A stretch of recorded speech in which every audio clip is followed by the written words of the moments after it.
Você já sentiu que sua vida precisava de uma pausa? Que seu coração busca por respostas, mas não sabe por onde começar? Caminho da Fé, Descobertas na Estrada da Alma. Não é apenas um livro, é uma jornada, uma história real de superação, fé e transformação que vai inspirar você a dar o próximo passo na sua vida. Descubra como desafios podem se transformar em lições e como cada momento pode ser uma oportunidade para se reconectar com o que realmente importa. Este livro é para quem busca mais do que histórias. Busca propósito, busca inspiração, busca a si mesmo. Disponível em e-book e na versão livro físico. Comece hoje sua jornada de transformação. Caminho da Fé. Descobertas na Estrada da Alma. O que você está esperando?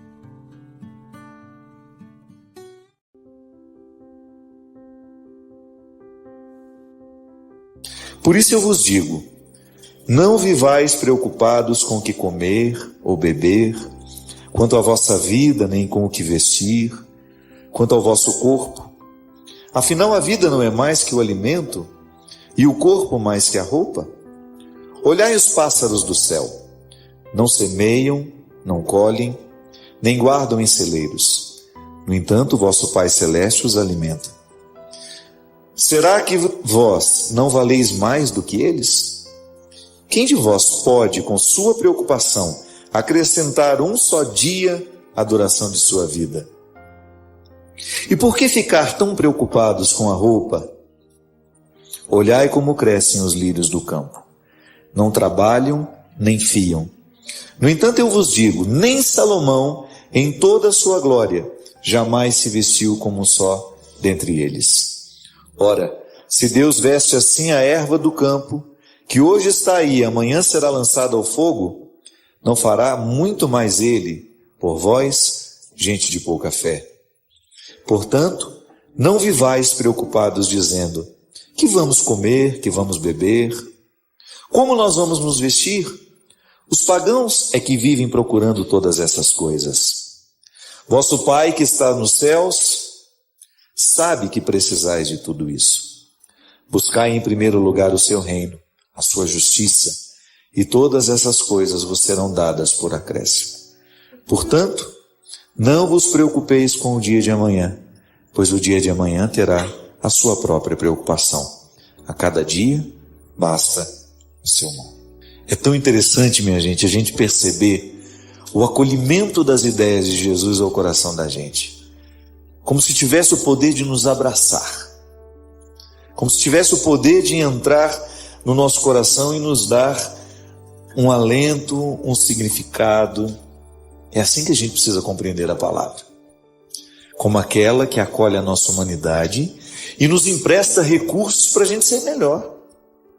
Sempre que Jesus está diante dos seus amigos, e todos aqueles que estavam para ouvi-lo ele considerava amigos, era justamente para ajudá-los a viver. Essa palavra vem sempre para nos dar um aconchego e ao mesmo tempo é como se pudesse depositar dentro de nós um pequeno conflito que vai abrindo a nossa mente para a gente compreender cada vez mais como é que nós podemos viver a nossa vida. O Senhor nos fala, Ele nos diz, Ele nos convida a entrar no difícil contexto da simplicidade. Nas bem-aventuranças, Jesus já começa a chamar a atenção para a necessidade de buscar uma série de situações práticas. Dentro da bem-aventurança, ele coloca um discurso absolutamente difícil de compreender, porque no primeiro momento parece contraditório. Como é que alguém pode ser feliz sendo pobre, né, Ziza? Como é que alguém pode não ser feliz sendo pobre? Jesus fazia um jogo de palavras que também entrava dentro de conceitos que ele quebrava. Sim. As pessoas pensavam, é verdade, às vezes a gente pensa assim mesmo, só é possível a gente ser feliz se a gente tiver muito. Ele disse que não. Se eu tiver bem-aventurado, tudo que eu quiser, eu vou estar pronto para ser feliz. Não, bem-aventurado é aquele que consegue administrar o não ter. Em paz, né? Em paz. sem ficar reclamando, chorando. Claro, não é nenhum problema a gente trabalhar para a gente conquistar, para a gente ter. Sempre digo isso. É direito seu, com honestidade, com o seu trabalho, você construir a sua casa, você ter o direito ao lazer, estudar, você dá o conforto aos seus filhos, mas não se esqueça de que existe uma riqueza infinitamente superior a tudo aquilo que materialmente a gente pode ter, que é inclusive nos ajudar a significar o que o dinheiro nos deu. Rico não é aquele que tem muito, mas rico é aquele que precisa de muito pouco para ser feliz. Olha isso. Sabe, feliz com pouco, né? É um espírito grato. Você sabe, Ziza, que andando pelo Brasil, na oportunidade de conhecer tanta gente, quando uma pessoa faz a experiência da misericórdia e da fé, ela assume uma riqueza que nada nessa vida pode dar. Não é nada pode ser maior do que você acreditar na misericórdia de Deus. Nada. Você passar por aquela experiência de viver o desconcerto da misericórdia. Deus me ama. Deus me ama, me sustenta e me ajuda a dar um significado até quando eu não tenho. Eu já falei isso aqui muitas vezes e você certamente já me ouviu. Deus me fala assim quando me diz não. Deus me protege quando muitas vezes a vida me nega alguma coisa. Quando eu preciso passar pelo difícil momento de não conseguir identificar uma vantagem. Ali eu preciso me despojar das expectativas, daquilo que eu achava que podia ser. É a tão sonhada simplicidade, a confiança nessa misericórdia que vai nos envolvendo de sabedoria. Às vezes a nossa insegurança, ela é tão determinante que ela nos escraviza. Eu muitas vezes me percebo escravo das minhas inseguranças. Esse evangelho de hoje ele é muito difícil. Você não se preocupar com o que vai comer amanhã. Você não se preocupar com o que vai vestir. Tem que ter muita liberdade interior e confiança para ser capaz de compreender essa palavra, extrair o coração dela e acreditar. Que não é uma irresponsabilidade.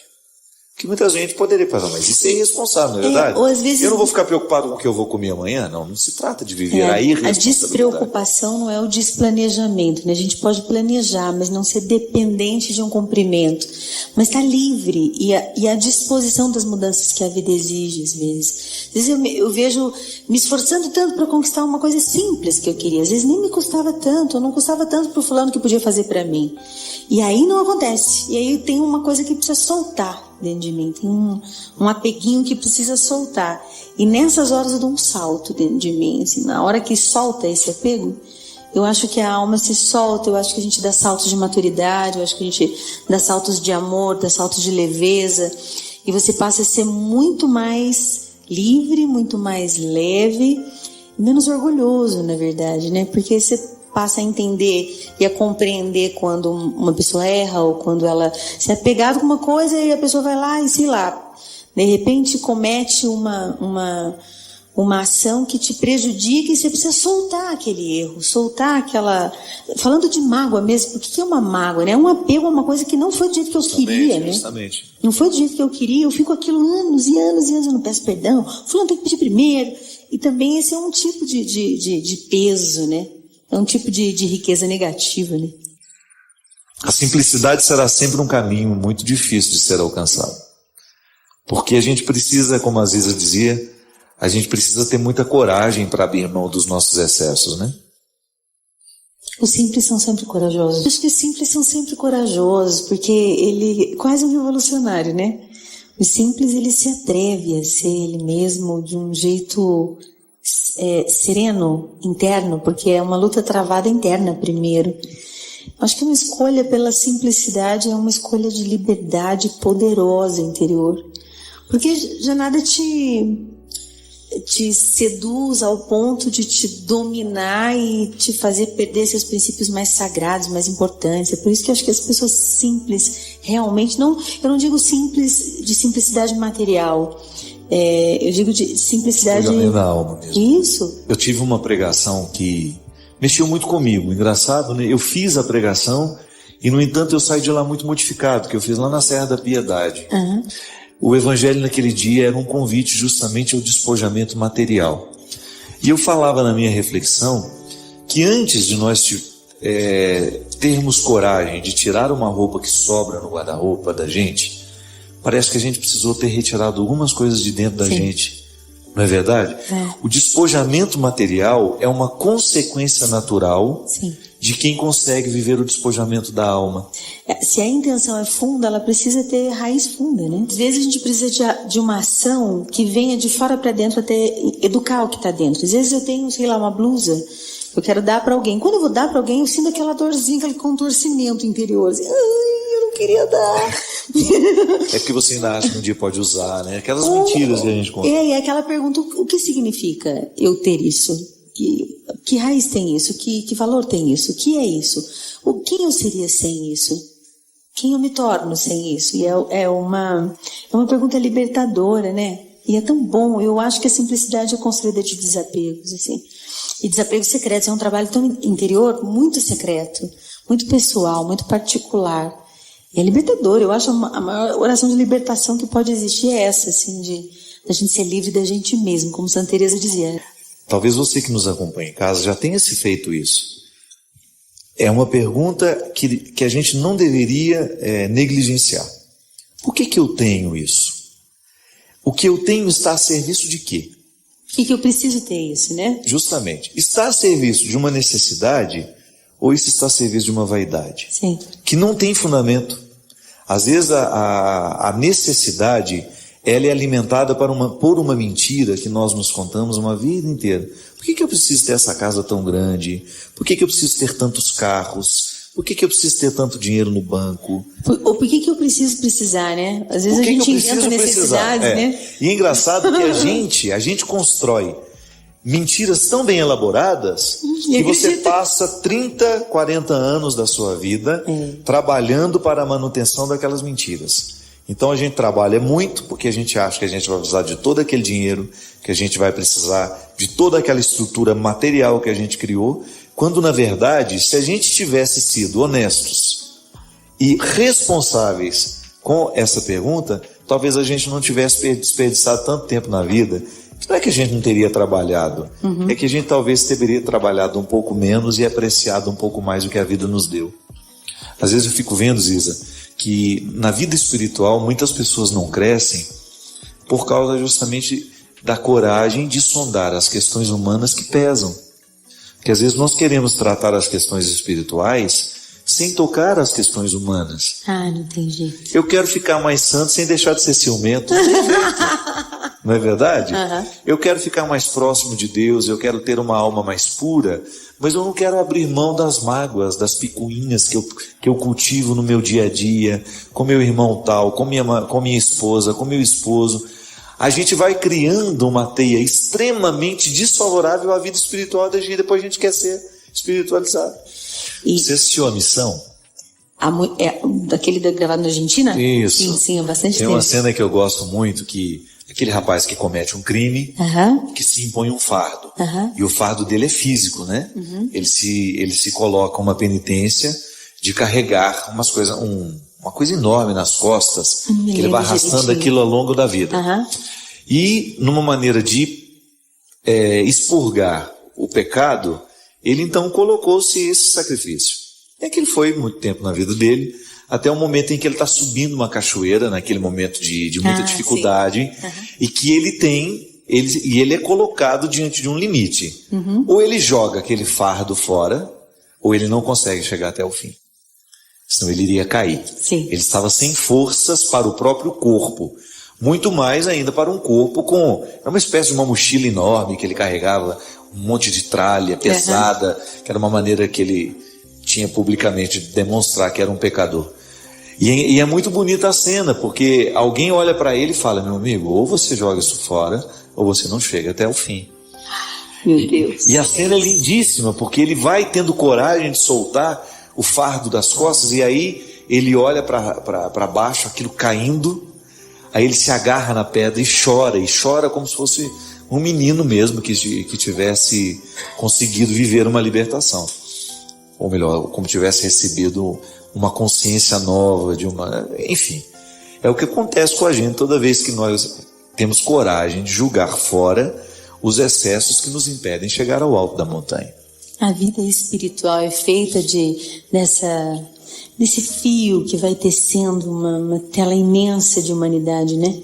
Eu não consigo ver separado, assim, eu já não consigo mais. E eu acho que é tão entranhado a minha experiência com Deus, desse desafio constante humano. Porque às vezes a gente reza esperando um repouso humano para que a gente viva uma altura espiritual das coisas, né? Um repouso dos meus conflitos humanos para que Deus me visite. E não existe esse repouso. A alma humana, ela é feita de tensão eternamente. Sempre vai ser uma luta interior. E nessa luta, o repouso acontece, no meu modo de ver, só no exercício forte da humildade mesmo, da simplicidade. É quando você se rende, na verdade, né? Se rende. Você sabe que eu tive um contato muito forte com o conceito de humildade com o Léo. E nós estávamos num retiro daquele, lá na Casa Deon, e uma senhora veio parabenizá-lo perto de mim. Eu lembro que nós estávamos nós dois caminhando lá de fora. Aí, de repente, ela foi, elogiou. E todo mundo fica bem constrangido quando você fica sendo elogiado demais, né? É desconfortável. Eu dou um jeitinho de parar logo o elogio e abraço a pessoa. Obrigado pelo carinho. Tá bom, né? Tá ótimo. Só a pessoa vai exagerando e você vai ficando constrangido. E aí o Léo, ele parou, deixou ela falar. Ele falou assim: minha filha, você está vendo aquelas flores bonitas ali? Sim. Sabe por que aquilo ali está bonito daquele jeito? Sim. Porque existe cerco ali. Sabe o que é cerco? É merda. Perdão a palavra. Pronto, eu sou isso. Aqui no crescimento desses jovens, eu sou o esterco. Então, quem faz a obra acontecer é Deus no coração deles. Sim. Então, o conceito de humildade vem de humus. É a parte fértil da terra. E é aquilo que a gente não vê. O que está crescendo sobre a terra é o resultado do humus, da fertilidade do humus. Olha como isso é interessante. O humus é essa realidade que nos planta em nossa casa. É igual você, não adianta nada você ser a pessoa mais simpática no seu ambiente de trabalho, a mais querida, se você é um chá de poejo dentro da sua casa. Já tomou chá de poejo, Ziza? Não, graças a Deus. É o pior chá que existe na vida. É o pior chá que existe na face da terra, é o chá de poejo. Há pessoas que têm essa facilidade de serem simpaticíssimas, queridas, onde vão, com as pessoas, né, que encontram. Depois chega em casa e é aquele chá de poejo. Porque não compreenderam que o primeiro lugar da realização humana é o humus. É o lugar onde a gente vive essa humildade de ser apenas mais um no meio do grupo. E a gente sobreviver sendo mais um. E ter a capacidade de não ser o centro, né? Sair do centro. O centro da conversa, o centro do assunto, o centro da atenção. E deixa o outro existir. Fica na tua um tempinho, se exercita nisso. É um exercício, né? De vez em quando aceite ser coadjuvante. Esquecido. Nossa Senhora, como isso faz bem. Quando a gente descobre. O primeiro sabor é amargo, mas depois adoça. Você cresce.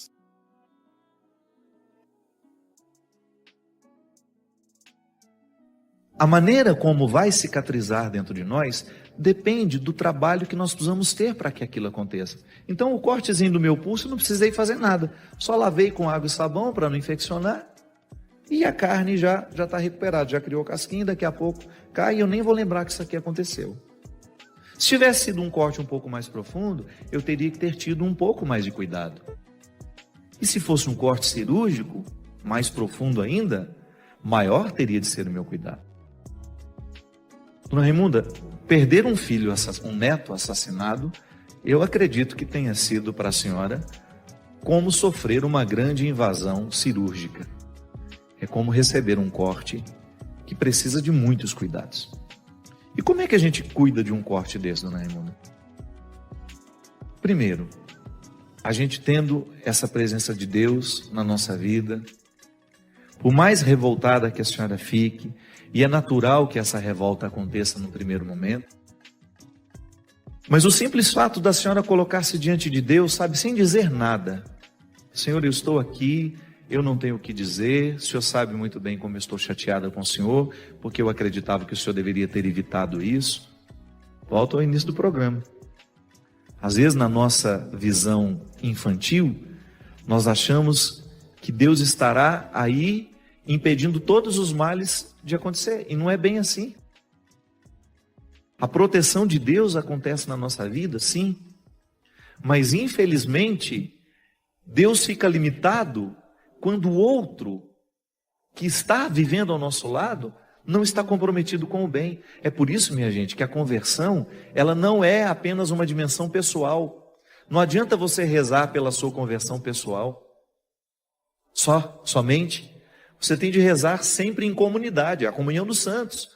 Porque a minha vida, a minha segurança depende também da conversão do meu irmão. Não é assim?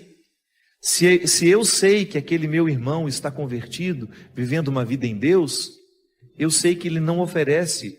Claro, oferece, porque a maldade pode acontecer no coração de todo mundo, mesmo quando a gente está em Deus. Mas quem vive uma vida em Deus, é claro que vai pensar 2, 3, 4 vezes antes de fazer um mal a alguém.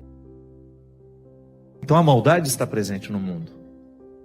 Está muito presente no mundo. Os nossos filhos estão sendo assassinados. E se não são assassinados assim, como o neto da senhora foi, dona Raimunda, os nossos filhos estão sendo assassinados através dos vícios, através da promiscuidade, através das doenças que são sexualmente transmissíveis, que são mortais. Os nossos filhos estão sendo assassinados através do crack, da cocaína, das drogas que estão chegando, que nós não sabemos nem o nome. Os nossos filhos estão sendo mortos através da injustiça. Os nossos filhos estão sendo mortos através da falta de oportunidade. Então, o corte existe em todo lugar. Agora, a senhora, para viver essa reconciliação, esse perdão, é estar na presença de Deus como a senhora consegue. Não invente um personagem. De repente a oração da senhora vai ser só essa: ó meu Senhor, livra o meu coração de todo ressentimento. Só isso. Retire esse ressentimento do meu coração. Ajude-me a entender a vida. Ajude-me a entender que o que aconteceu não foi sua vontade, definitivamente, gente. Eu não posso acreditar que a vontade de Deus para um menino seja que ele seja assassinado. Não, isso é o diabólico que entrou no meio. Eu acredito sempre que a vontade de Deus para a nossa vida é aquela passagem, é que a gente viva e que a gente viva em abundância. Só isso Deus quer. Eu não posso colocar, atribuir um desejo a Deus que venha ferir aquilo que eu sei que Ele é. Deus é amor. Deus é amor. E infelizmente, porque as pessoas não conseguem serem adeptas deste amor, a gente acaba trazendo o mal para o mundo. Coloque-se assim, dona Raimunda. Eu acho que é o único jeito que a senhora tem de viver esse processo de cicatrização. Buscando essa presença de Deus, como a senhora conseguir, cercando-se de pessoas boas, ocupando a cabeça da senhora com coisas boas. É a hora de fazer um trabalho voluntário, sabe? Às vezes, dona Raimunda, a gente precisa sair da nossa dor, ir ao encontro da dor do outro, para a gente ter condições de se recuperar.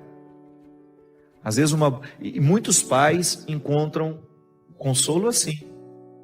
Então, meu filho foi assassinado, a partir de hoje eu vou criar uma organização que vai lutar contra a violência. Muitos pais reagiram assim. Diante da perda dos filhos, diante da dor dos filhos, eles encontraram um trabalho, um motivo para seguirem adiante. E é assim que nós vamos curando as nossas dores, né? Todos nós temos aí um corte a ser cicatrizado. Cada corte, dependendo da intensidade, precisa de mais cuidado. Às vezes nós precisamos até de ajuda terapêutica.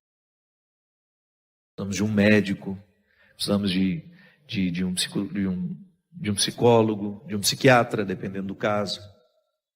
Claro que com muita cautela, para que esses profissionais não nos entorpeçam, né? Dor não pode ser entorpecida.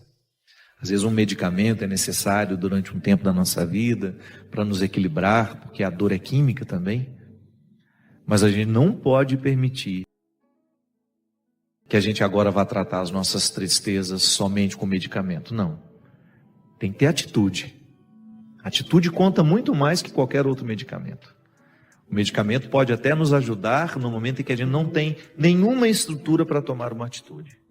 Mas depois o próprio discernimento de você olhando para o seu processo, sentir que você está dando passos e que já está, junto com o seu médico, chegar na conclusão de que está na hora de tirar aquele medicamento que serviu para um determinado tempo. Mas depois você continuou caminhando. Deus nos trouxe aqui, minha gente, com um propósito. Nós não podemos desapontá-lo. Às vezes eu fico pensando que se tem uma coisa que na vida a gente compreende errado, é a alegria. Já observou como nós somos rasos na compreensão da alegria? Quando você escuta a palavra alegria, o que é que vem ao seu coração? Qual é a primeira imagem que vem à sua cabeça quando você escuta a palavra alegria? Com a boca cheia de dentes, sorrindo, né? Ou alguém contando uma piada, um circo, né? A nossa compreensão do que nós chamamos alegria é muitas vezes rasa. Ela passa muitas vezes pelos signos, né? Pelos sinais mais externos do que significa ser alegre. A alegria não pode ser na nossa vida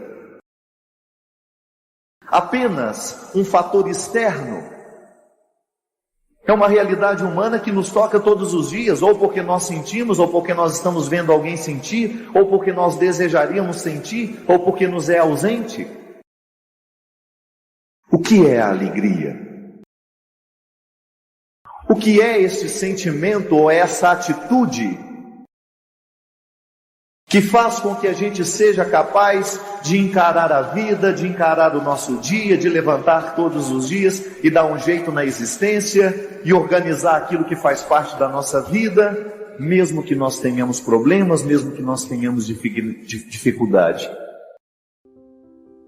Alegria nós identificamos no momento em que o rosto demonstra. É a primeira notícia que nós podemos ter de uma pessoa alegre, é quando você olha para ela e percebe o sorriso. É uma maneira superficial de analisar a alegria. Mas está aí, é um sinal que pode nos indicar alegria ou não. Alegrai-vos na esperança. Como assim? Como é que eu posso fazer brotar a alegria a partir da esperança? Aí você tem um compromisso implícito e que nós queremos explicitar agora. Só tem direito de sorrir aquele que verdadeiramente preparou as razões para o sorriso. A esperança é comprometedora, porque eu digo que espero, eu tenho que demonstrar nas minhas atitudes, eu tenho que fazer da minha vida um contexto de ações, para que a minha esperança não seja em vão, não seja vã, não seja em vão. Nós muitas vezes queremos a alegria, nós queremos a felicidade na nossa vida, nós queremos a realização, mas nós não queremos o compromisso da esperança. Esperança não é cruzar os braços e esperar que as coisas aconteçam, é uma expectativa que nos coloca num processo de ação.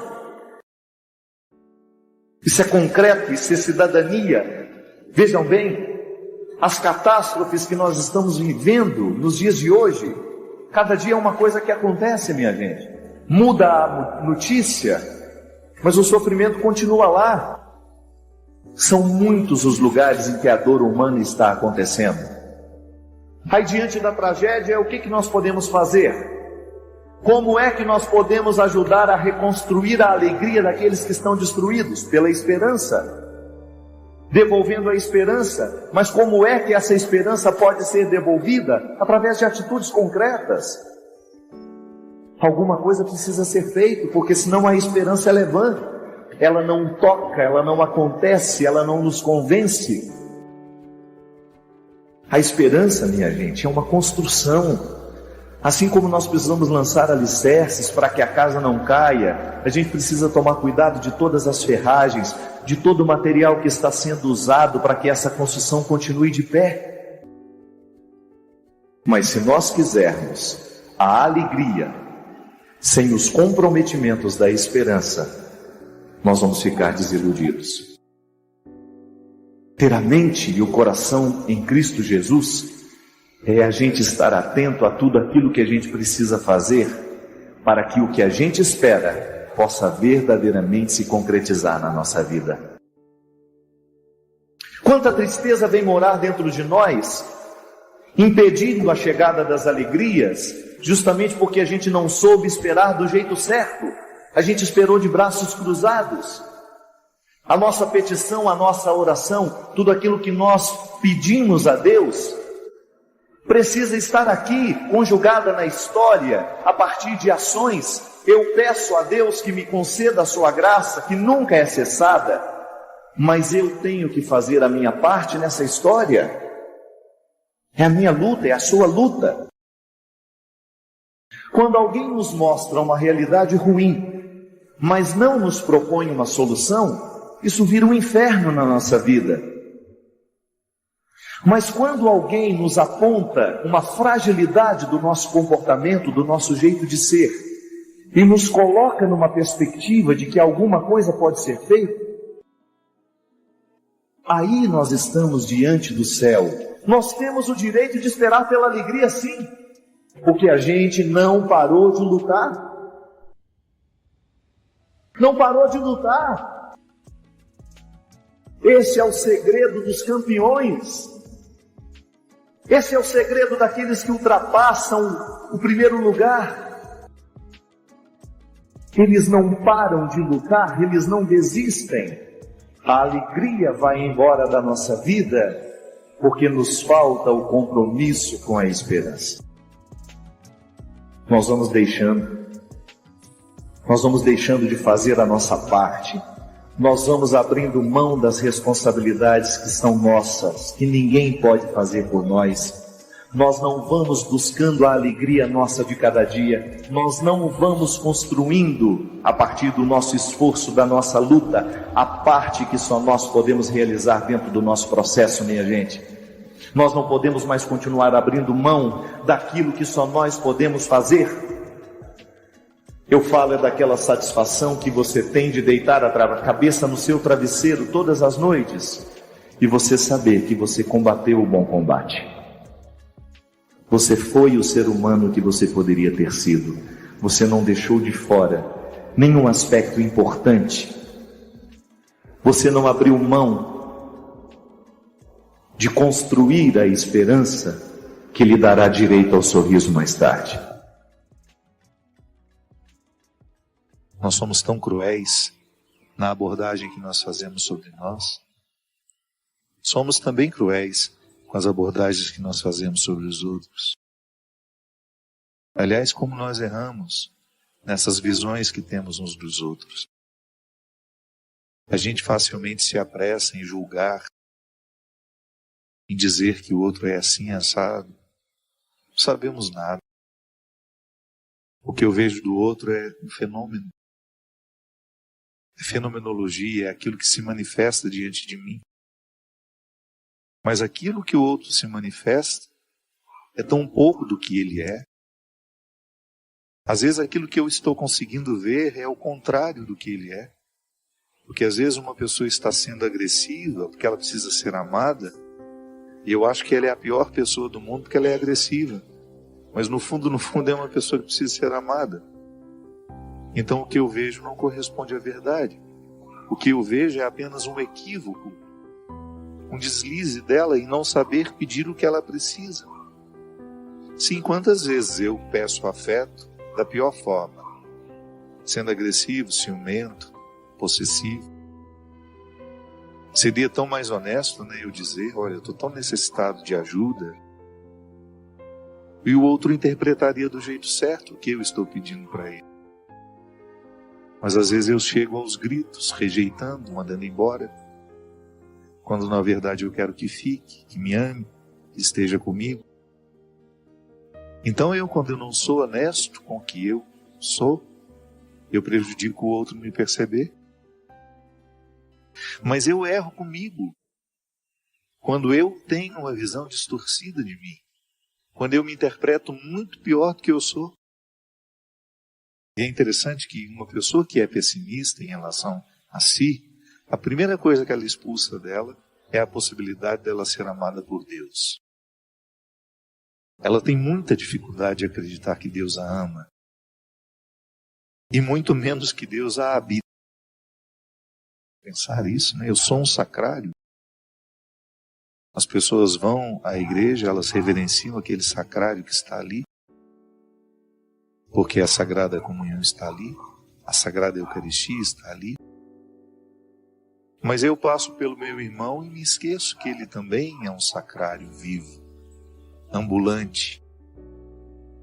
Tenho respeito pela Eucaristia, mas não tenho respeito pelo meu irmão que trabalha comigo na equipe de liturgia, na equipe de trabalho dentro da igreja.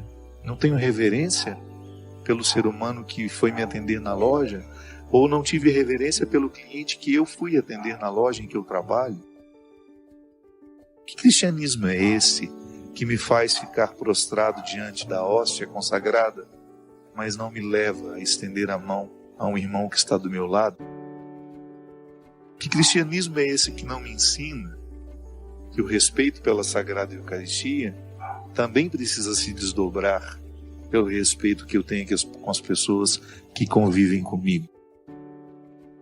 Que não é justo eu não reconhecer essa dignidade, inclusive em mim, de perceber que esse Deus escolheu morar em mim, e que eu vou ficar muito bravo e que eu vou fazer de tudo para que aqueles que querem atentar contra o Deus que me habita não obtenham o seu sucesso.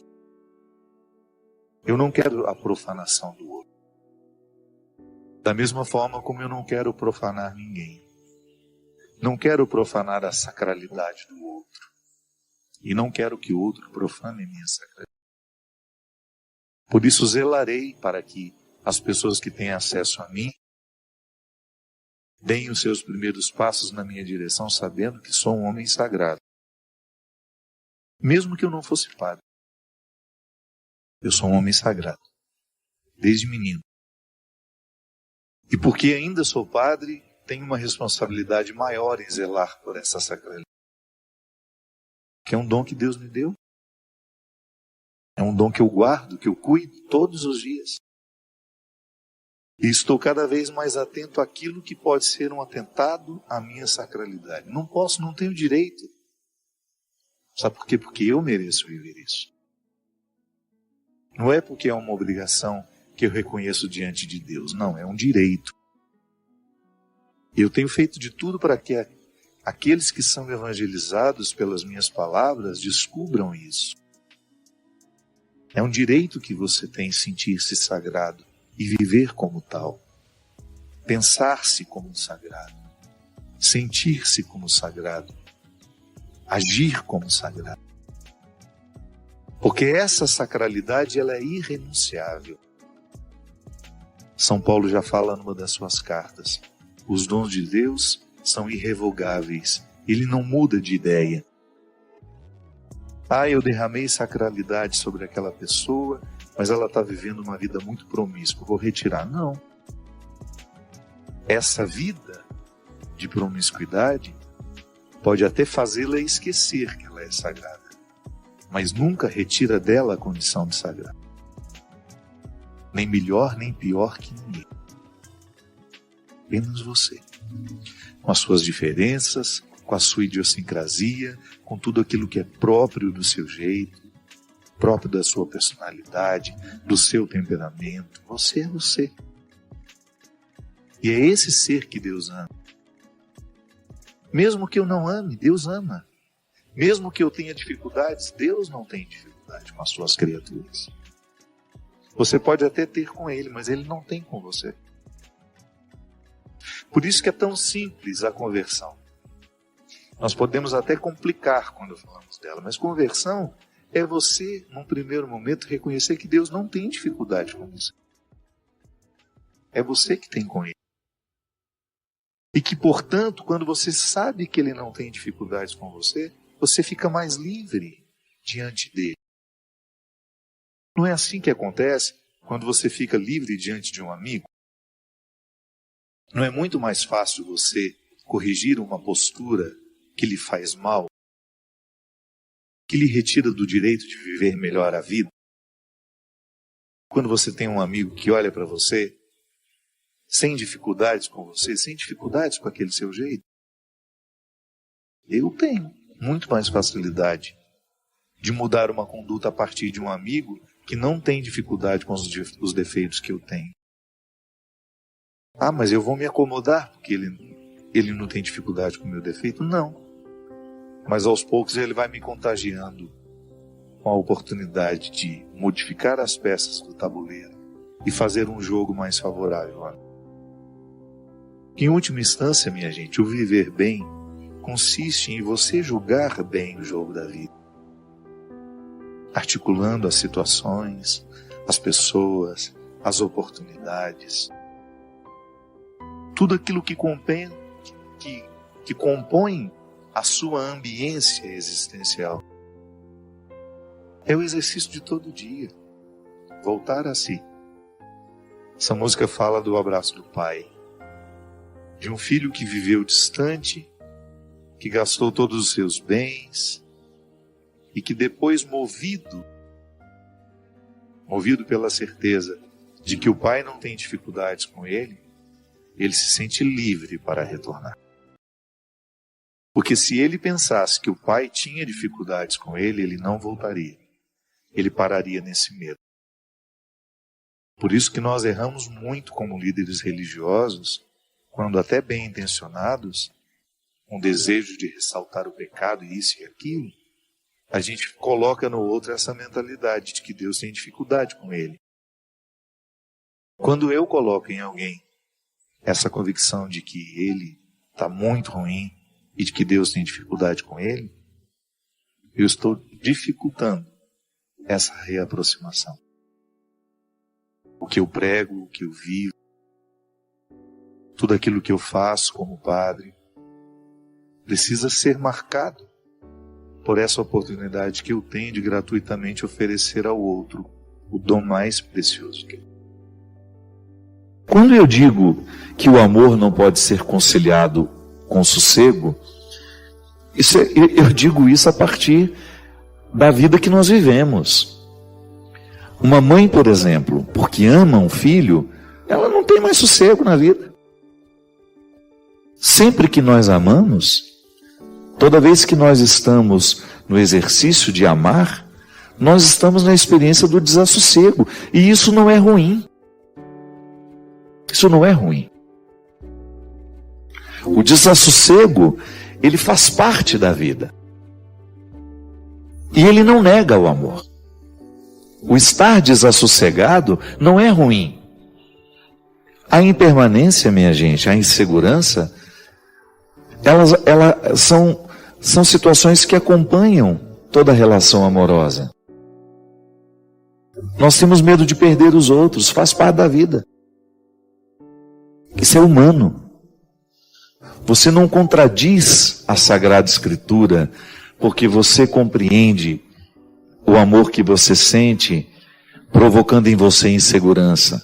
Não, isso faz parte.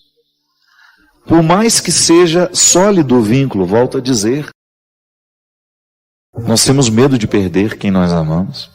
É sobre isso que eu estava falando. Toda vez que eu coloco um filho no mundo, eu vou viver diariamente esse desassossego. Toda vez que eu coloco, que eu derramo amor sobre uma determinada situação, eu inicio em mim um processo de desassossego. E é um desassossego bom. A impermanência, essa instabilidade que é natural, não é uma instabilidade ruim não, no sentido de que, porque às vezes as pessoas têm umas frases prontas, que dá uma preguiça, mas a gente escuta. Mas o amor corrige tudo. Ah, o amor é a solução para tudo. É, mas o nosso amor é precário, o nosso amor é marcado pelo nosso limite. Onde há amor, não há medo. Sim, traga-me uma mãe que não tem medo de perder o filho. Traga-me aqui. Apresente-me alguém que no exercício de amar, de vez em quando não é visitado pela insegurança, pelas regras da impermanência. Nós morremos, nós vamos embora, nós traímos, é disso que eu falava. Então, às vezes, nós temos uma visão muito romântica do amor. E isso não cabe mais, sabe? Vamos ver a vida com mais realismo. Sim, eu posso muito bem amar, viver todos os benefícios do amor, sem precisar negar o que nele e em mim é desassossego. Eu vivo desassossegos constantes quando amo. As frasezinhas prontas e as frases de efeitos que estão por aí, definitivamente elas já deixaram de me dizer há muito tempo. Eu prefiro a crueza da vida, é assim. Experimento o amor o tempo todo como estar na corda bamba. E você sabe que isso faz até bem aos amantes? Para você não ter aquela pretensão de que o outro é seu, de que você já conquistou definitivamente. Não. O amor conjugal ele é mais bonito à medida em que você vive essa conquista todos os dias. Quando você olha para o companheiro que está ao seu lado e você sente que precisa empenhar-se diariamente na manutenção desse amor. E quando você olha um filho dormindo no berço, você experimenta o que o amor tem de mais bonito, mas também o que ele tem de mais duro. A partir do momento, a sua felicidade está intimamente ligada àqueles batimentos cardíacos. E à medida em que aquela criança vai crescendo, vai ganhando autonomia, você vai sofrendo, você vai perdendo aquele controle que você tinha, você vai deixando de ter. Aí você vai tendo que reformular o amor. E isso não dói, não? Isso não causa medo? Prefere a frase de efeito? Eu não. Eu prefiro ver o amor como uma realidade que o tempo todo me causa deleite, alegria, mas também me causa desconforto. É matemática. Seria uma ilusão eu pensar que o amor só tem a sua dimensão positiva, não? Eu sei o prejuízo que tomo quando amo, mas é um prejuízo que eu quero tomar livremente, porque os benefícios dele compensam. Mas toda a experiência amorosa, ela é marcada por aquilo que tem de positivo e por aquilo que tem de negativo. Uma pessoa que opta pela solidão, por exemplo, não quer casar, não quer ter filho, ela vai enfrentar os outros benefícios do amor e os outros prejuízos, mas são completamente diferentes daquele que se casou e daquele que escolheu ter alguém, daquele que escolheu ter filho, totalmente diferente.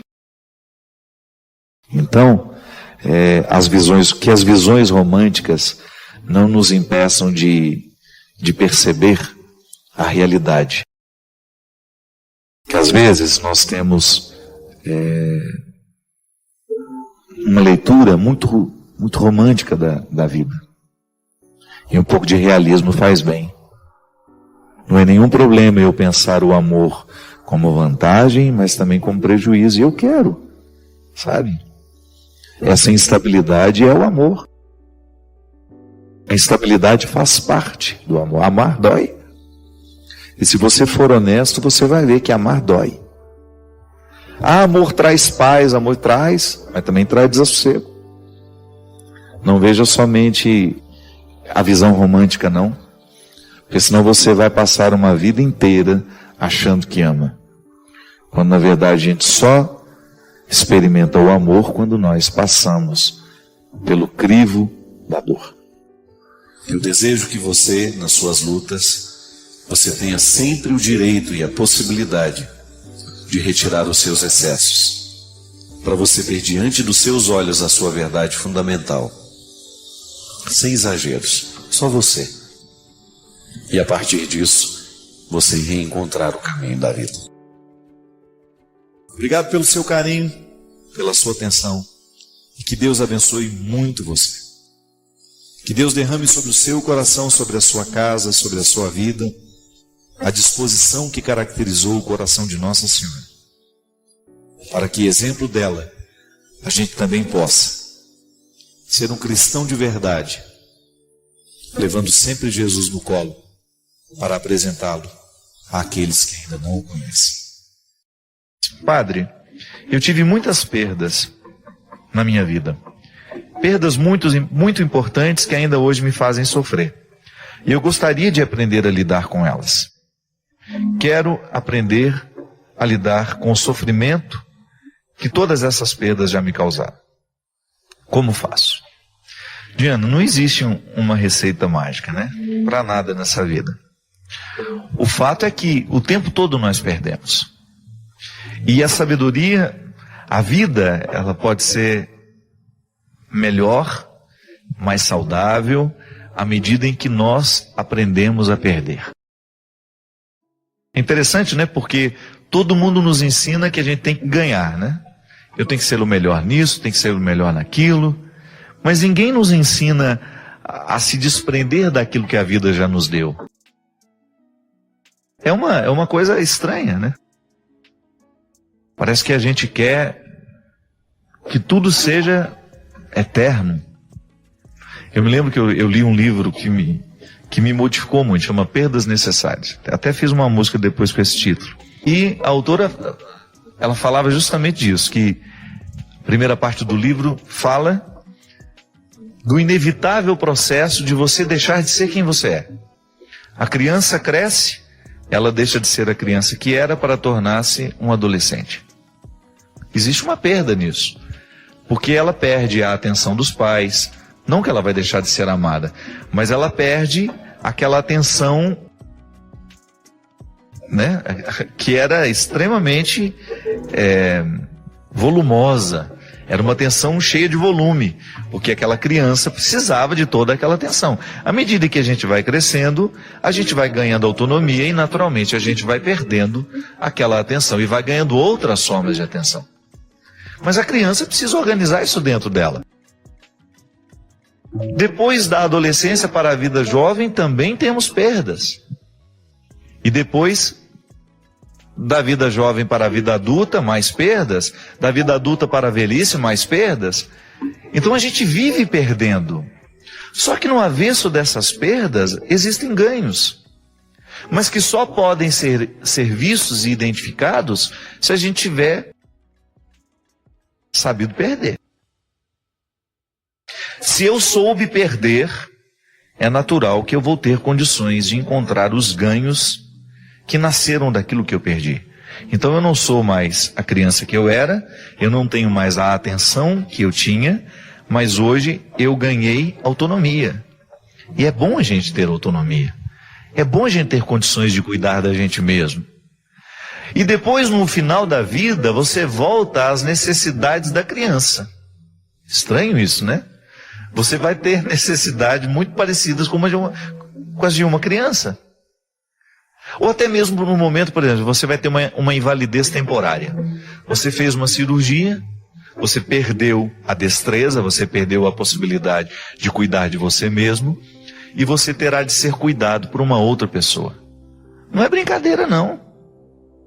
Não é fácil a gente deixar-se cuidar pelo outro. Por quê? Porque a gente não sabe perder. A gente não sabe administrar bem toda vez que nós nos sentimos, né, como nos sentimos antes. A gente tem dificuldade com as mudanças. E quando não sabemos acompanhar o processo das perdas, nós perdemos duas vezes. Porque viver é perder, minha gente. No avesso da perda tem um ganho? Tem. Mas eu preciso administrar bem aquilo que eu estou vivendo para que o que eu estou perdendo não venha me retirar a possibilidade de administrar os meus ganhos. Eu tenho acompanhado, né? Acompanho muita gente, tenho tido a oportunidade de ver de perto como a perda pode retirar da pessoa a capacidade de viver, de querer o futuro, né? Engraçado como tantas vezes as perdas nos retiram a capacidade de querer o futuro. É como se não houvesse mais a possibilidade de nada bom acontecer. Isso é uma ingratidão, né? É injusto isso. Toda vez que a gente não se permite ver um futuro bom, a gente está sendo injusto com a gente. Hoje você, por exemplo, precisou experimentar perdas. Todos nós hoje perdemos. Mas e os ganhos que estavam nos avessos dessas perdas? Que talvez a gente não tenha tido condições de reconhecer. Essa semana acompanhei uma moça com uma necessidade muito grande de terminar um relacionamento que estava fazendo mal para ela. E fazendo mal para ele também. Ambos viviam um momento em que se machucavam muito mais do que se amavam. Quando o amor vira um espinheiro, né? Já deixou de ser amor há muito tempo, mas a gente continua chamando isso de amor. E eu identifiquei que existia um limite em que eu não podia mais adentrar. Era dela, que era justamente não querer perder. O que ela iria perder? O espinheiro. Aquela constante ferida aberta de palavras que machucam, porque estão vivendo um contexto de tantas agressões. Ela tinha medo de perder o espinheiro e não saber conviver com o vazio. Aí vem a questão. É impressionante, nós temos tanto medo do vazio que a gente prefere o espinheiro. O lugar onde a gente se machuca toda hora. Por que a gente não dá uma oportunidade à vida, fazendo com que o nosso coração seja capaz de abrir mão do espinheiro, ainda que a gente não saiba o que venha depois, mas neste momento acreditar que a ruptura com o espinheiro é a coisa mais sábia que nós podemos fazer, porque somente a partir daquela perda é que nós voltaremos a ganhar depois. Sabe, aquela oportunidade de abrir as mãos e permitir que aquilo que nós estamos retendo vá embora? Muitas vezes, nós ficamos tão agarrados ao que está acontecendo, à vida que nós estamos tendo, por mais precária que ela seja, que nós perdemos até mesmo a oportunidade de ter uma vida melhor. É engraçado porque os místicos já falavam dessa leveza. Ter como se não tivesse. Viver com naturalidade, né? E permitir que as perdas aconteçam, é assim mesmo. Não tem um outro jeito de viver. Mas no momento em que você sentir que você está perdendo, busque a sabedoria de investigar os avessos de tudo isso. E quem sabe o tempo vai lhe mostrar que naquele momento em que você mais perdia, talvez tenha sido o momento em que você mais tenha ganhado. Mas por quê?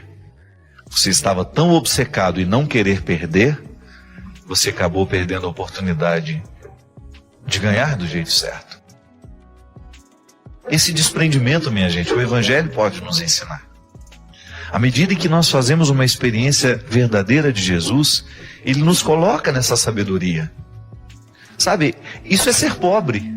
Por mais que você tenha dinheiro, por mais que você tenha uma casa bonita, por mais que você tenha conforto, aprender a viver relativizando tudo isso, fazendo ser mais importante a sua liberdade interior.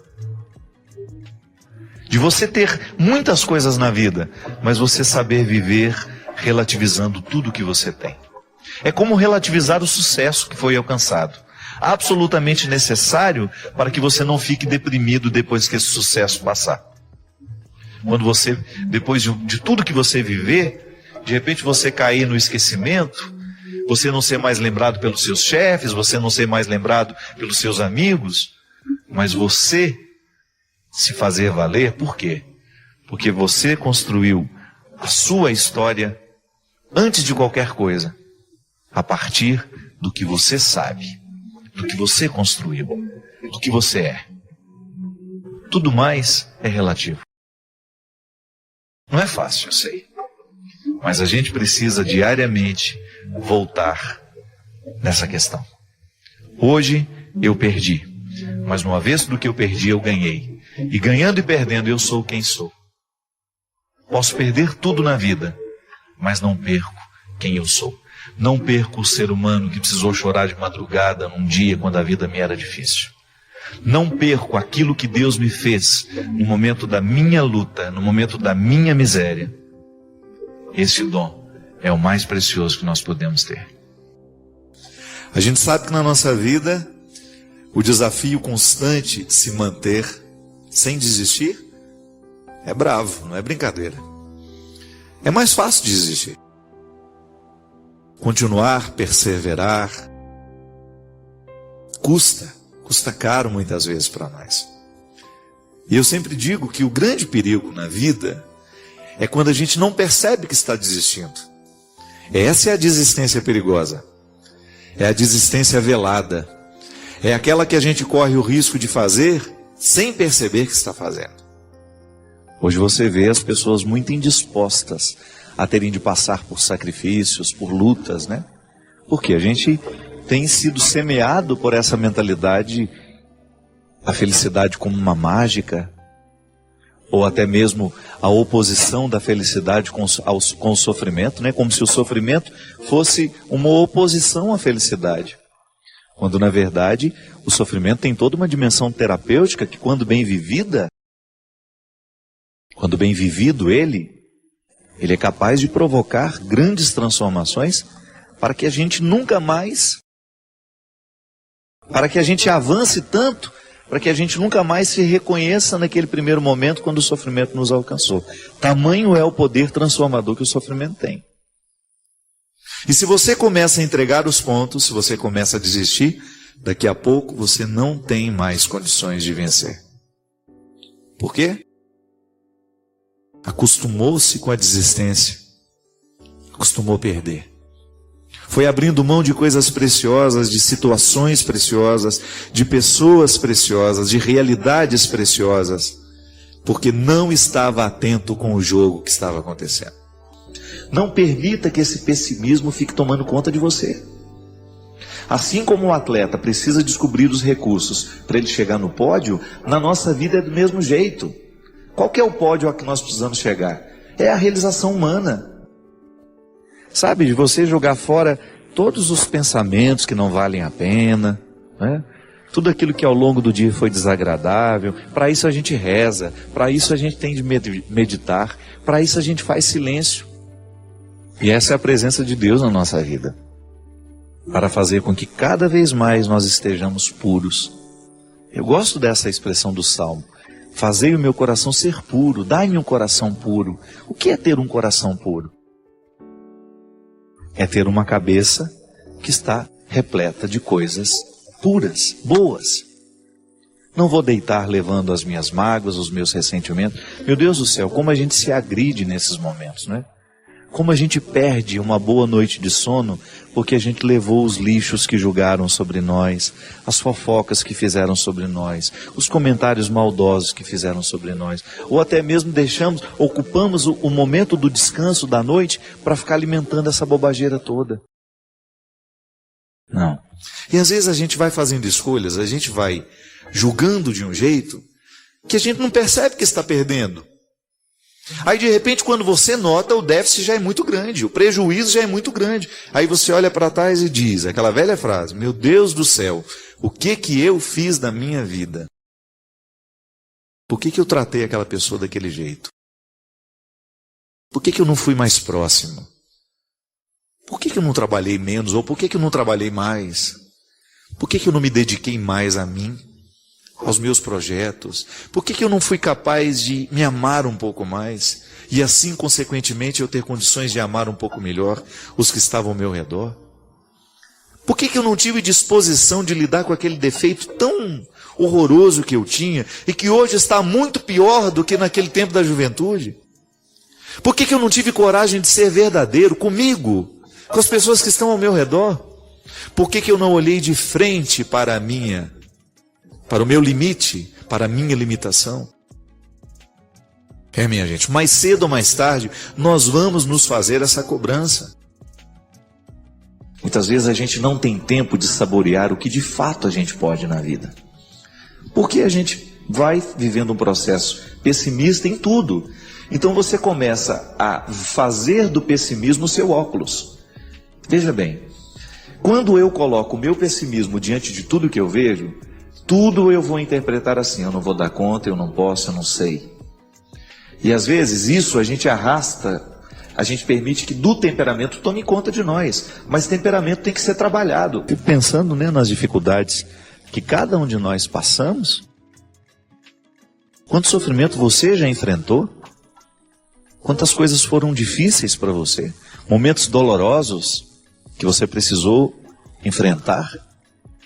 E porque enfrentou bem, porque extraiu aquela dimensão pedagógica do sofrimento, hoje você tem uma grandeza na sua alma, na sua maneira de pensar, na sua maneira de olhar para o outro, que você deve àquele tempo de sofrimento. A gente vira outro depois do sofrimento, bem vivido, bem experimentado. Aí você experimenta a simplicidade do jogo, em que você, sem a necessidade de muitas artimanhas, cumpre bem o papel de ser quem você é.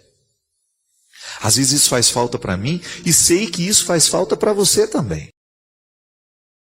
Sei que às vezes a sua vida tem muita coisa acontecendo em torno dela. Mas eu tenho medo que você não esteja em tudo isso que está acontecendo em torno dela. Tem muita gente que olha para a vida do outro e acha que o melhor é ser aquilo. Não. O melhor é ser o que a gente pode. Não adianta nada você querer ficar vendo o outro e querendo ser o outro. Não adianta. Isso só vai lhe trazer infelicidades. E para de se comparar, porque às vezes a gente se compara o tempo todo. Sabe, minha gente, eu tenho pedido muito a Deus de me dar a sensibilidade de perceber a vida que eu estou vivendo. Eu não quero viver sem perceber a vida. Eu não quero correr o risco de que a pressa dos meus dias venha me retirar a capacidade de saborear cada momento que eu posso viver. Quantas vezes nós nos sabotamos com sentimentos ruins, mesquinhos, ciúme. Eu tenho ciúme de tal pessoa. E aí eu começo a alimentar aquela coisa ruim dentro de mim, doentia. E porque é doentio, me adoece. Aí a gente fica amargurado. Por quê? Porque você não alcançou o seu objetivo. E o ciúme mostra para você que você não alcançou aquele objetivo. De ser dono do outro ou de querer o outro para você. Inveja. Quantas vezes nós deixamos de vencer porque nós paramos na inveja que a gente tem do outro?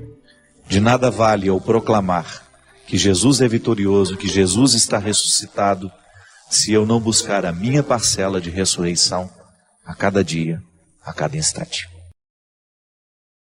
Essa é a dimensão positiva do sofrimento dentro do cristianismo. O sofrimento é um processo reparador, ele nos transforma. A Sagrada Escritura fala muito disso, salmos, Tantos salmos nos ensinam a sofrer, Tantos salmos são um alento para nós no momento em que a vida está sendo difícil. O Senhor é meu pastor e nada me faltará, ainda que eu passe pelo vale das sombras, ainda que eu passe pelo lugar onde é impossível passar com os braços abertos, por exemplo, tamanha estreiteza. Eu quero ir, e o Senhor está comigo, o Senhor me fortalece.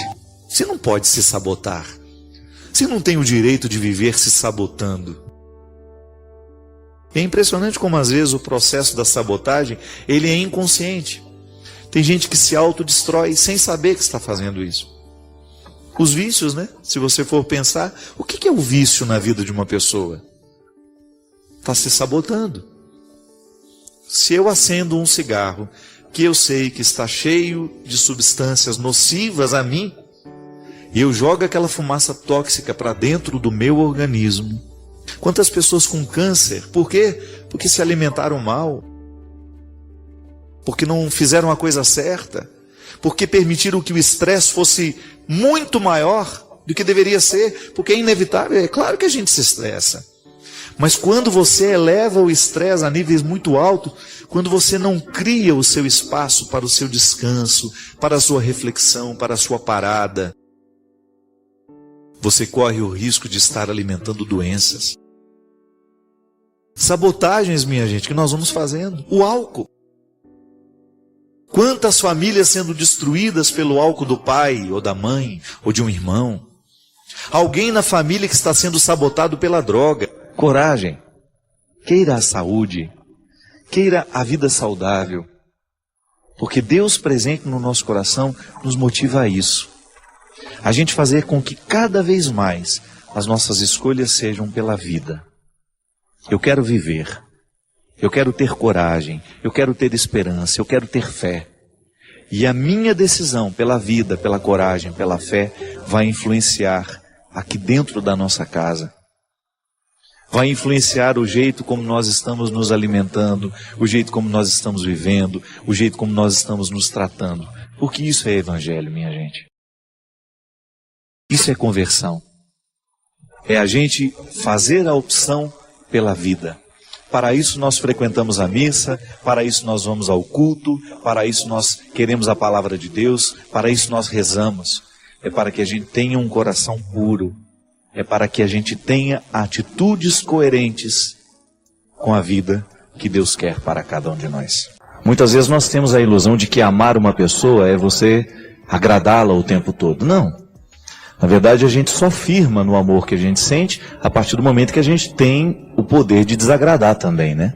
Que você já tem a segurança de desagradar. Engraçado, pode observar, pessoas muito carentes têm uma dificuldade imensa de desagradar. Porque ela quer manter o outro sempre gostando dela. E manter o outro gostando da gente não é garantia de nada, né? Não garante absolutamente nada. Às vezes a gente encontra pessoas que precisam justamente se encorajar, se energizar, digamos assim, né? Para poder dizer não às pessoas, justamente para elas começarem a viver com qualidade. Porque a carência nos faz reféns de nós mesmos. Eu tenho medo do outro não me aceitar, então eu vivo para agradar. É engraçado por isso que o contexto da profecia requer muita coragem daquele que é profeta. Porque senão o profeta ele vai se camuflando, né, de acordo com a situação, e ele nunca vai ter a coragem de dizer a verdade, porque ele tem medo do que os outros vão achar dele. Não. Nós precisamos ter coragem profética até nos relacionamentos que nós estabelecemos. E, gente, às vezes nós encontramos filhos que mandam nos pais. Esta ordem não pode ser invertida, minha gente. Uma criança de 5, 6 anos, ela não está madura para as decisões. Ela precisa ter uma voz que venha de cima. É interessante que na ética a gente tem 2 modelos de ética, né? A ética da autonomia e a ética da heteronomia. O que é a ética da autonomia?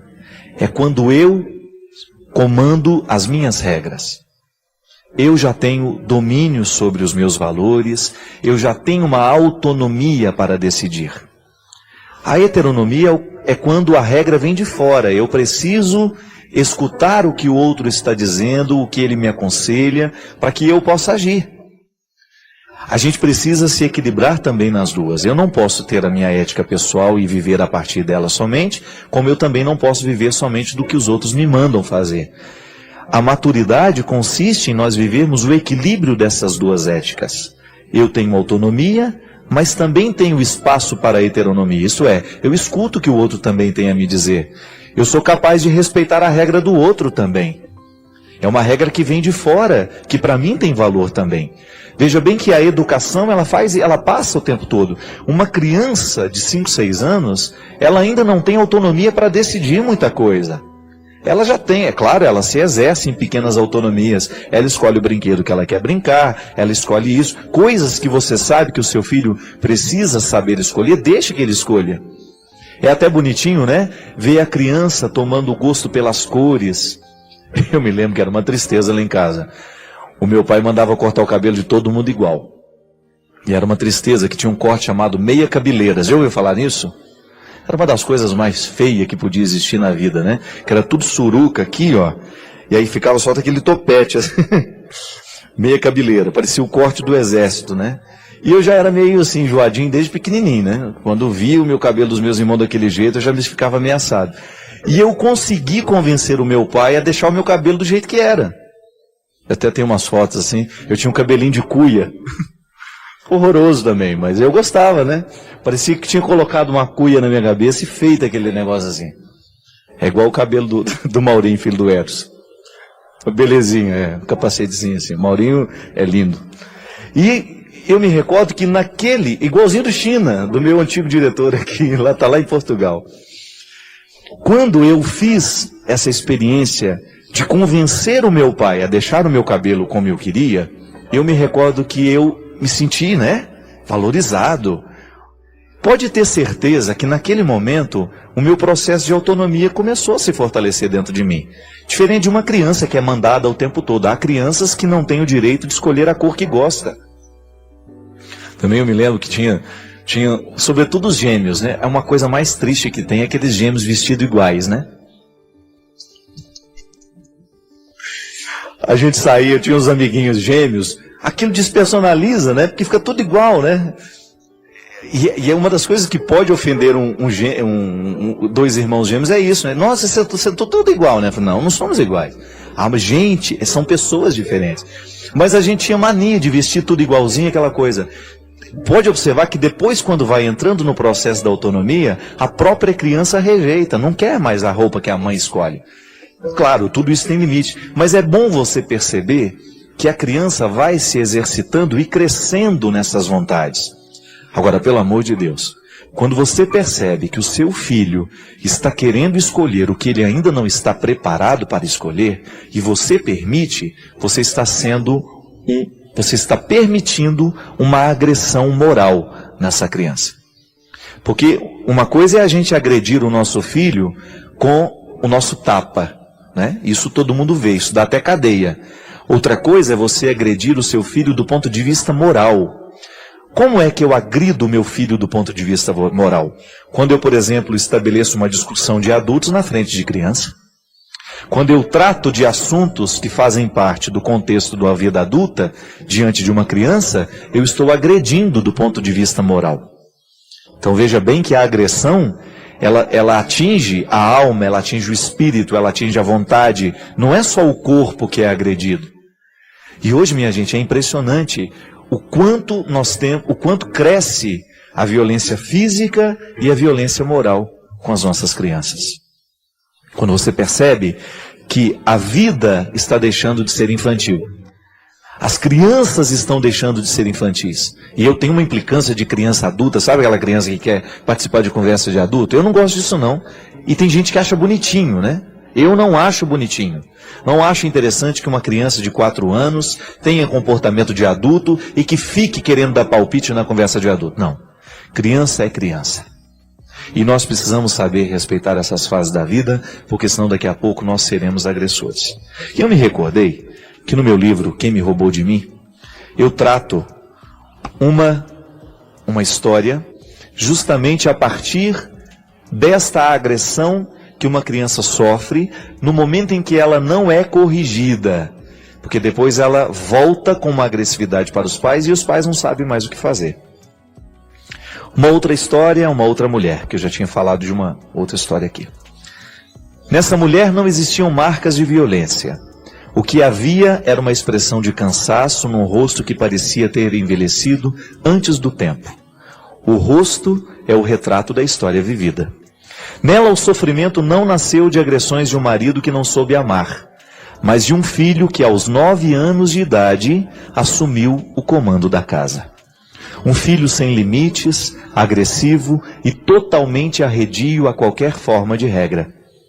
Contou-me que o casamento havia terminado poucos meses antes. O marido, incapacitado de transformar a relação que ela estabeleceu com o filho, resolveu ir embora definitivamente. Deixou de ser marido, mas deixou também de ser pai. Ela disse que não fez muito esforço para que o marido ficasse. Ela alimentava a ilusão de que com sua ausência, o filho pudesse se tornar mais dócil, mas isso não aconteceu. Contou-me também que o marido não teve muita influência na educação do menino. O trabalho lhe retirava rotineiramente da vida familiar e nas poucas vezes que tentava alguma forma de repreensão, a mãe o desautorizava severamente. Envergonhada, ela confessou-me que por 2 vezes o menino a agrediu fisicamente. Na primeira ocasião, a reação agressiva foi pelo simples fato de ela ter passado pela sala sem perceber ter levado com o pé o cabo do videogame. Ele arremessou-lhe uma tesoura e machucou-lhe a perna. A segunda agressão resultou de uma pergunta corriqueira, coisa de quem ama. A mãe perguntara se o filho já havia tomado café. A envelhecida mulher salientou um detalhe interessante. Confessou-me que mais doído que receber uma agressão física do próprio filho era ouvi-lo dizer que ele desejava matá-la. Depois disso, ela percebeu que precisava de ajuda. Recorreu a uma psicóloga, mas o menino se recusou a entrar no consultório. A psicóloga a alertava para a necessidade de retomar a autoridade sobre a criança, mas ela não soube nem tentar. A vida não estava fácil. Estava sendo refém do seu amor. Reconheceu que errou por amar de um jeito errado. Não, ela não queria errar. Queria apenas livrar o seu menino da infância triste que ela vivera ao lado de um pai agressor. No ímpeto de fazer-lhe bem, acabou por alimentar no filho uma personalidade sem controle e monstruosa. Admitiu temê-lo. Reconheceu que escolhe as palavras para falar com ele porque tem medo da sua reação. A relação está invertida. O filho assumiu o controle da mãe. Ele tem acesso ao seu medo, sabe que é soberano porque reconhece a fragilidade da mulher que não quer errar. Não querer errar é uma fragilidade terrível. O medo do erro nos neutraliza as forças e não nos permite ir além do nosso pequeno mundo. Você já deve ter visto muitas histórias assim. Crianças que têm, parece um reizinho dentro de casa, né? Ele manda, ele desmanda, ele agride. Eu acho interessante, vocês já viram aquele programa da Super Nani, né? A Super Nani é durona, né? Ela não dá moleza, não. E uma das coisas que eu acho mais interessante na pedagogia dela é que toda vez que a criança faz alguma coisa errada, ela tem que ir para um cantinho da casa, não é? Um banquinho, onde ela vai sentar e pensar no que fez. Isso é muito interessante. Veja bem que não tem grito, não tem escândalo, mas a criança é levada a pensar sobre a sua atitude. Só que agora, minha gente, se eu pudesse entrar dentro da casa dos outros e dar palpite, eu não vou fazer isso, né? Já chega os problemas que eu tenho. Eu ia colocar o pai de castigo. Porque às vezes o erro vem muito, é do pai também. Vão sentar aí no banquinho vocês dois aí e vão pensar na atitude que vocês estão tendo com essas crianças. Então, já que a gente pode no programa de Direção Espiritual, quem sabe eu vou sentar você no banquinho agora. Você está aí ouvindo, eu acho que o padre tem razão, eu estou errando na educação do meu filho. Pensa sobre tudo aquilo que você está permitindo que o seu filho faça. Minha gente, a melhor forma de nós resolvermos os conflitos é a gente estabelecer diálogo. É a gente explicar o porquê dos nãos.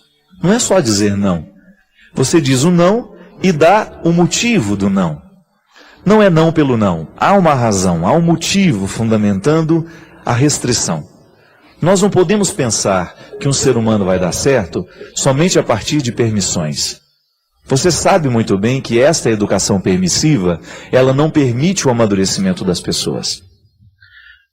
A única coisa que ela permite é o sossego, né? Porque aí você dorme e está deixando tudo mesmo, você fica tranquila e as coisas vão acontecendo e você está fora da responsabilidade. Não é para ser assim.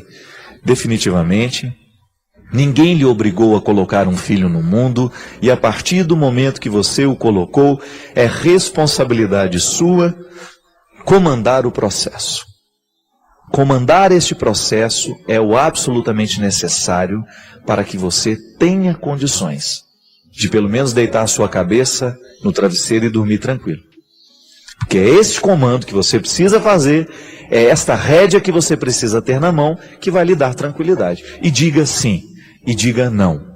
Equilibre-se o tempo todo nessas duas possibilidades. Porque a educação dos nossos filhos, dos nossos colégios também é a mesma coisa, dentro dos nossos colégios, dentro dos nossos ambientes de trabalho, somente no momento em que nós equilibramos o sim e o não,